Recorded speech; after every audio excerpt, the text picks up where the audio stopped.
ਤੁਸੀਂ ਸੁਣ ਰਹੇ ਹੋ Chawla news network Toronto CNN Toronto.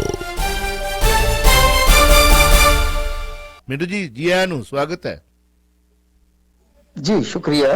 की हाल चाल ठीक ठाक हो हाँ जी हाँ जी हाँ जी जी। ठीक ठाक। ਨਾਰਥ ਈਸਟ ਵਿੱਚ ਆਪਾਂ ਸਵੇਰੇ ਗੱਲ ਕਰ ਰਹੇ ਸਾਂ ਜਦੋਂ ਆਪਣਾ ਕੱਲ ਤਾਂ ਉਦੋਂ ਇਸ ਵਕਤ ਕੁਝ ਰਿਜ਼ਲਟ ਆਉਣੇ ਸ਼ੁਰੂ ਹੋਏ ਸੀ। ਹੁਣ ਭਾਜਪਾ ਦਾ ਜਲਵਾ ਦਿਖਾਈ ਦਿੱਤਾ ਹੈ, ਕੀ ਕਹਿਣਾ ਚਾਹੋਗੇ?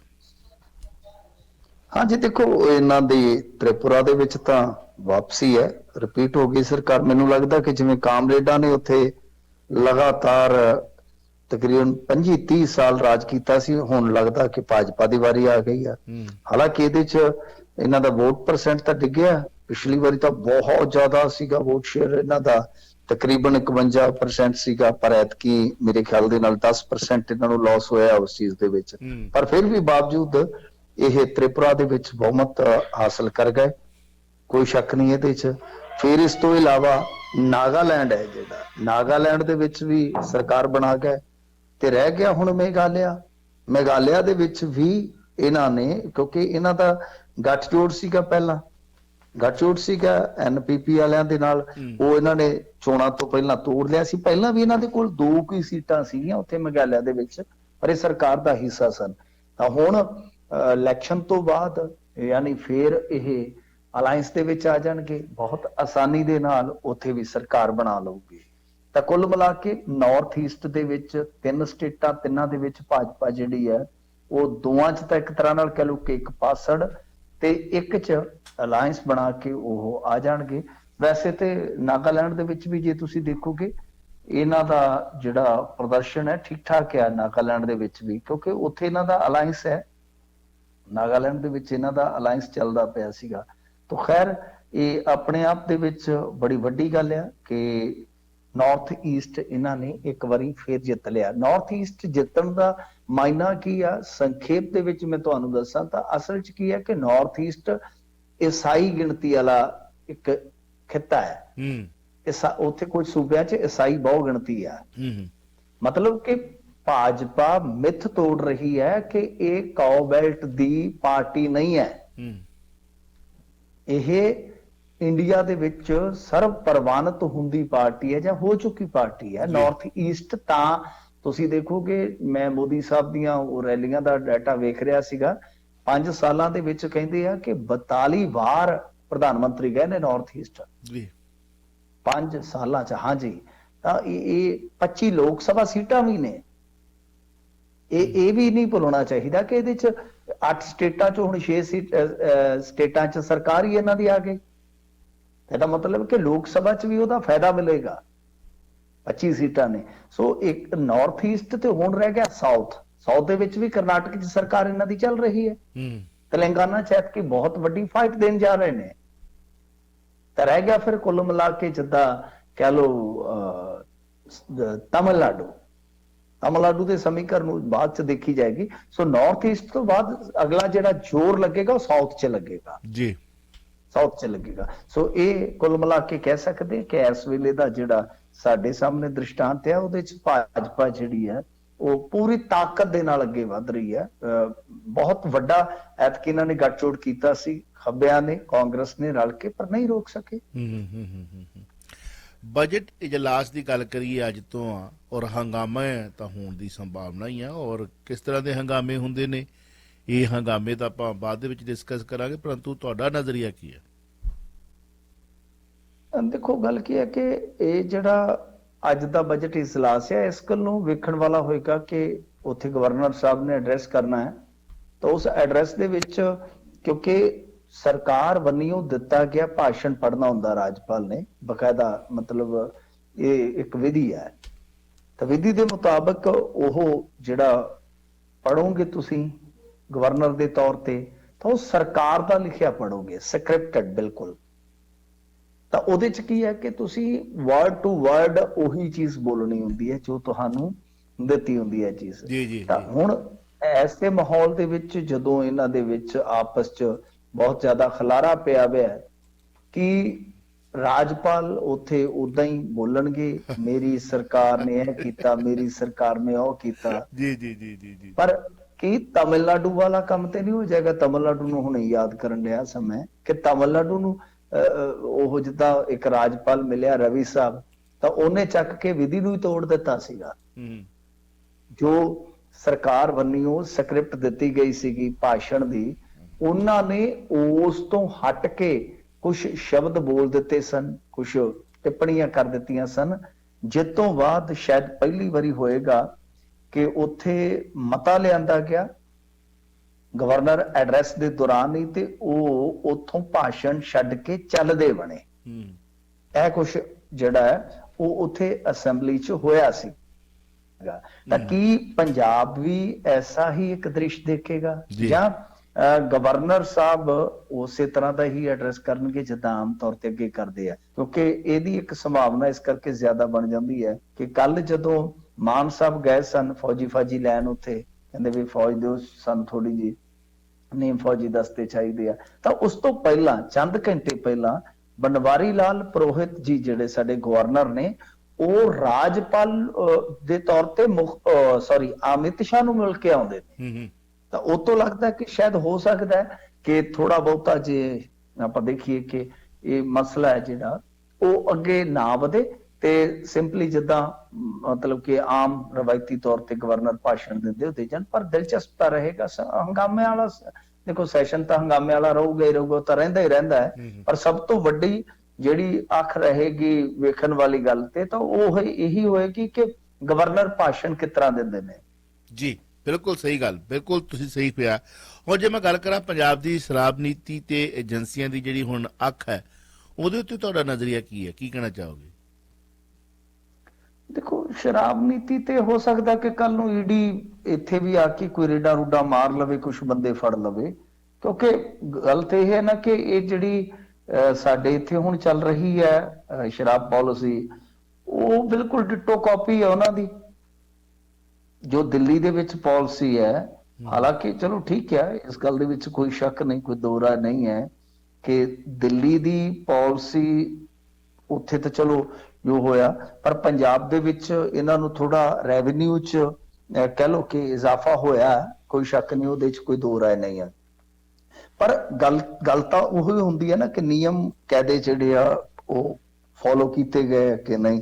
ਤਾਂ ਇਸ ਕਰਕੇ ਹੁਣ ਅੱਜ ਟ੍ਰਿਬਿਊਨ 'ਚ ਵੀ ਜੇ ਤੁਸੀਂ ਦੇਖੋਗੇ ਇੱਕ ਖਬਰ ਲੱਗੀ ਹੋਈ ਆ ਕਿ ਏਜੰਸੀਆਂ ਦੀ ਇਹਦੇ ਵਿੱਚ ਕਿਤੇ ਨਾ ਕਿਤੇ ਥੋੜੀ ਅੱਖ ਹੈਗੀ ਆ, ਤੇ ਇਹੀ ਕਾਰਨ ਆ ਕਿ ਇਸ ਵਾਰੀ ਇਹਨਾਂ ਨੇ ਪਾਲਿਸੀ ਨਵੇਂ ਸਿਰੇ ਤੋਂ ਘੜਨ ਦਾ ਫਿਰ ਐਲਾਨ ਕਰ ਦਿੱਤਾ ਹੈ, ਜਾਂ ਕਹਿ ਲਓ ਕਿ ਇਹਨਾਂ ਨੇ ਤਹਈਆ ਕੀਤਾ ਕਿ ਆਪਾਂ ਕੋਈ ਐਸਾ ਵੈਸਾ ਕੰਮ ਨਾ ਕਰ ਬਈਏ ਜਿਹੜਾ ਕਿ ਕੋਈ ਪੁੱਠਾ ਪੈ ਜਾਵੇ।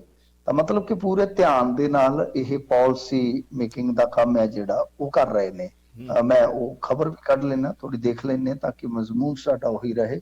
ਇਹ ਕਹਿ ਰਹੇ ਨੇ ਕਿ ਪੰਜਾਬ ਦੀ ਨਵੀਂ ਆਬਕਾਰ ਨੀਤੀ ਤੇ ਕੇਂਦਰੀ ਏਜੰਸੀਆਂ ਦਾ ਪਰਛਾਵਾਂ ਮੌਜੂਦਾ ਨੀਤੀ ਵਿੱਚ ਕੁਝ ਬਦਲਾਅ ਕਰੇਗੀ ਸਰਕਾਰ, ਅਗਲੀ ਵਿੱਤੀ ਵਰ੍ਹੇ ਲਈ ਖਰੜੇ ਦੀਆਂ ਤਿਆਰੀਆਂ ਸ਼ੁਰੂ। ਬਿਲਕੁਲ ਜੀ ਉਹੀ ਚੀਜ਼ਾਂ ਨੇ। ਤਾਂ ਜਿੱਦਾਂ ਇਹ ਕਹਿ ਰਹੇ ਕਿ L1 ਥੋਕ ਲਾਇਸੈਂਸ ਜਿਹੜਾ ਹੈ ਉਹਦੇ 'ਚ ਕੁਝ ਬਦਲਾਅ ਹੋਣ ਦਾ ਅੰਦਾਜ਼ਾ ਹੈ ਜੋ ਇਹ ਖਬਰ ਦੇ ਮੁਤਾਬਕ। ਫਿਰ ਅੱਗੇ ਚੱਲਦੇ ਆ, ਥੋੜਾ ਖਬਰ ਨੂੰ ਦੇਖ ਲੈਂਦੇ ਆ।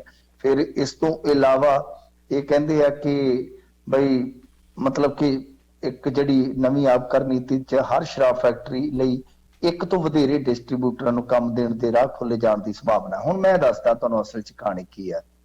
ਜਿਹੜੀ ਇਹ ਖਬਰ ਨੇ ਕਿਹਾ ਕਿ ਨਵੇਂ ਜਿਹੜੇ ਇੱਕ ਤੋਂ ਵੱਧ ਕਾਰੋਬਾਰੀ ਜਿਹੜੇ ਆ ਉਹਨਾਂ ਵਾਸਤੇ ਰਸਤਾ ਖੋਲਣ ਦਾ ਕੰਮ ਜਿਹੜਾ ਉਹ ਕੀਤਾ ਜਾਏਗਾ ਇਸ ਪਾਲਿਸੀ ਦੇ ਮੁਤਾਬਕ। ਦਰਅਸਲ ਕੀ ਹੈ ਕਿ ਜਿਹੜੀ ਦਿੱਲੀ ਵਾਲੀ ਪਾਲਿਸੀ ਹੈ ਨਾ, ਉਹਦੇ 'ਚ ਝੋਲ ਹੀ ਤਾਂ ਇਹੋ ਸੀਗੀ ਨਾ ਕਿ L1 ਵਾਲਿਆਂ ਤੇ L1 ਹੁੰਦਾ ਜੀ ਥੋਕ ਜੀ, ਥੋਕ ਜਿਹੜਾ ਥੋਕ ਦਾ ਸ਼ਰਾਬ ਕਾਰੋਬਾਰੀ ਹੈ।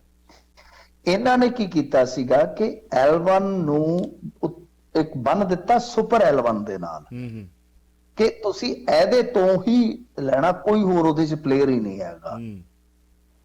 ਤਾਂ ਮਤਲਬ ਕਿ ਇੱਕ ਤੇ ਇਹ ਬੜੀ ਵੱਡੀ ਗੱਲ ਹੈ। ਤੇ ਉਹ ਜਿਹੜਾ ਸੁਪਰ L1 ਆ ਉਹ ਦਿੱਤਾ ਗਿਆ ਸੀਗਾ ਮਤਲਬ ਕਿ ਜਿੱਦਾਂ ਪੰਜਾਬ ਦੇ ਵਿੱਚ ਜ਼ਿਆਦਾਤਰ ਜੇ ਤੁਸੀਂ ਦੇਖੋਗੇ ਤਾਂ 2 ਵਾਈਨ ਕੰਪਨੀਆਂ ਜਿਨ੍ਹਾਂ ਚੋਂ ਇੱਕ ਜਿਹੜੀ ਹੈ ਯੂਪੀ 'ਚ ਪਹਿਲਾਂ ਹੀ ਬਲੈਕ ਲਿਸਟਡ ਹੈ ਜੀ। ਤਾਂ ਇਹ ਹੈ ਅਸਲ ਦੇ ਵਿੱਚ ਕਹਾਣੀ ਕਿ ਇੱਕ ਤਾਂ ਪੰਜਾਬ ਦੀ ਲੀਕਰ ਪਾਲਿਸੀ ਬਾਰੇ ਵੀ ਇਹੋ ਕਿਹਾ ਜਾਂਦਾ ਕਿ ਦਿੱਲੀ 'ਚ ਬੁਲਾ ਕੇ ਪਹਿਲਾਂ ਦੋ ਅਧਿਕਾਰੀਆਂ ਨੂੰ ਕਿਹਾ ਗਿਆ ਤਾਂ ਉਹਨਾਂ ਨੇ ਇਨਕਾਰ ਕਰ ਦਿੱਤਾ ਸੀਗਾ, ਤਾਂ ਉਹਨਾਂ ਦਾ ਤਬਾਦਲਾ ਕੀਤਾ ਗਿਆ ਬਕਾਇਦਾ। ਫਿਰ ਉਸ ਤੋਂ ਬਾਅਦ ਇਹਨਾਂ ਨੇ ਮਤਲਬ ਕਿ ਨਵੇਂ ਸਿਰੇ ਤੋਂ ਦੋ ਅਧਿਕਾਰੀ ਬੁਲਾਏ ਤੇ ਫਿਰ ਉਸ ਤੋਂ ਬਾਅਦ ਇਹਨਾਂ ਨੇ ਇਸ ਪਾਲਿਸੀ ਦਾ ਸਾਰਾ ਜਿਹੜਾ ਕੰਮ ਸੀਗਾ ਉਹ ਕਰ ਦਿੱਤਾ। ਮਤਲਬ ਕਿ ਇੱਕ ਦੋਸ਼ ਇਹ ਵੀ ਹੈ ਕਿ ਪਾਲਿਸੀ ਦਿੱਲੀ 'ਚ ਬਣੀ ਹੈ, ਮਤਲਬ ਕਿ ਤਾਂ ਹੀ ਉਹ ਕਹਿ ਦਿੰਦੇ ਨਾ ਕਾਪੀ ਪੇਸਟ ਹੈ ਜੀ, ਕਾਪੀ ਪੇਸਟ ਹੈ।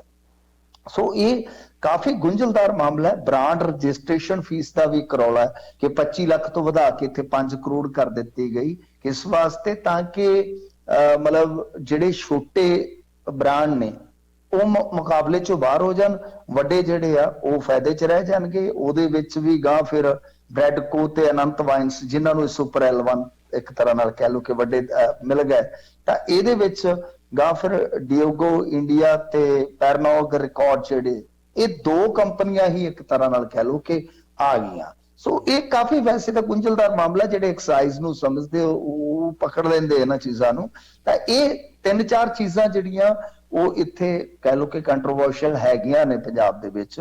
ਇਸ ਕਰਕੇ ਇਹ ਜਿਹੜੀਆਂ ਖਬਰਾਂ ਲੱਗ ਰਹੀਆਂ ਨੇ, ਤਾਂ ਮੇਨ ਮੈਂ ਤੁਹਾਨੂੰ ਦੱਸਣ ਦਾ ਯਤਨ ਕੀਤਾ ਕਿ ਅਸਲ ਦੇ ਵਿੱਚ ਪਾਲਿਸੀ ਦੇ ਵਿਵਾਦ ਕਿਹੜੇ ਨੇ, ਉਹ ਚੱਕਰ ਜਿਹੜਾ ਥੋੜਾ ਪਿਆ ਫਿਰਦਾ ਹੈ। ਅੱਛਾ, ਜੇ ਆਪਾਂ ਰਾਸ਼ਟਰੀ ਅੰਤਰਰਾਸ਼ਟਰੀ ਪੱਧਰ ਦੀਆਂ ਖਬਰਾਂ ਦੀ ਗੱਲ ਕਰਦੇ ਹਾਂ, ਤੇ ਇੱਕ ਖਬਰ ਹੈ ਨੇਤਨਯਾਹੂ ਦੀ ਪਤਨੀ ਨੂੰ ਪਬਲਿਕ ਨੇ ਘੇਰਿਆ। ਕੀ ਹੈ ਮਾਮਲਾ, ਕੀ ਕਹਿਣਾ ਚਾਹੋਗੇ? ਦੇਖੋ, ਇਜ਼ਰਾਈਲ ਦੇ ਵਿੱਚ ਹਾਲਾਤ ਇਸ ਵੇਲੇ, ਇੱਕ ਤੇ ਇਹ ਹੈ ਕਿ ਇਜ਼ਰਾਈਲ ਨੇ 4-5 ਸਰਕਾਰਾਂ ਵੇਖ ਲਈਆਂ ਕੁਝ ਕੁ ਸਾਲਾਂ ਦੇ ਦੌਰਾਨ।